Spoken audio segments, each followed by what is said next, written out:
Dahil tag-ulan na, sa araw na ito ay magtatanim kami ng mais sa sakahan, gulay at kung ano pa. Ayon, sina mama ay sumakay sa bangka papuntang sakahan at may mga dala silang labahan. May mga nagtatanong nga pala bakit daw palaging sako-sako ang aming labahan. Una po, maraming taga-bihis sa bahay. Pangalawa, malayo po kami sa sapa at meron naman pong tubig sa hose doon sa bahay pero iyon ay limited lang. At ginagamit lang namin yon sa pagluluto at mga hugasin doon sa bahay. Kung doon pa kami maglalaba, hindi na po kasya ang tubig. Kaya ayun, yung ginagawa namin, iniipon namin yung mga labahan, Sabado at Linggo, doon kami naglalaba. At kung minsan kapag walang pasok. Kapag maglalaba, nagdadala rin kami ng container para lagyan ng tubig at dadalhin sa bahay, pang reserba kapag maubusan kami ng tubig. At ayan, pasan-pasanan ni Izel at Sheila ang mga labahan. Kapag pupunta nga pala kami sa sakahan, ay palaging dinadaanan ni Mama ang kanyang sanggutan. Kahit na ang umaagos ay maliit na lang, tuloy pa rin ang lambanog ni Mama.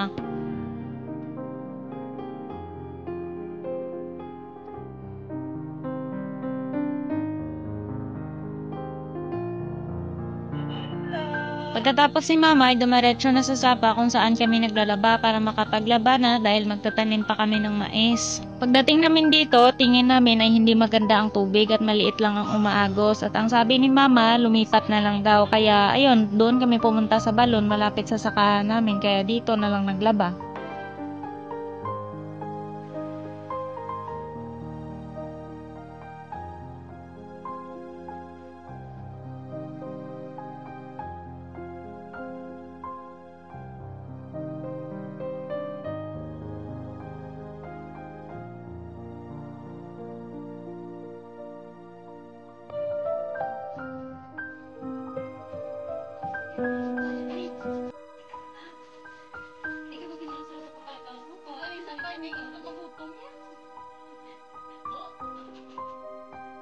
Dito ay dumiretso kami ng sakahan o sa kubo at kung mapapansin nyo may mga tumutubo na maliliit na mga damo, yun ang sinabi ko na umuulan na dito sa amin kaya tumutubo na yung mga damo. At eto na yung panahon para makapagtanim kami ng mais at gulay. Pagdating namin ay nagmuni-muni lang saglit, kwentuhan dahil sumama ang panganay naming kapatid dito sa kubo at pagkatapos ay nagprepare na kami dyan ng aming gagamitin sa pagtatanim ng mais. Sa ilang buwan ang hinintay naming umulan at eto na magtatanim na sa wakas. Panoorin nyo na lang po kami.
Sa may mga nagtatanong paano daw mabubuhay ang mga pananim, kasi mabato yung lupa.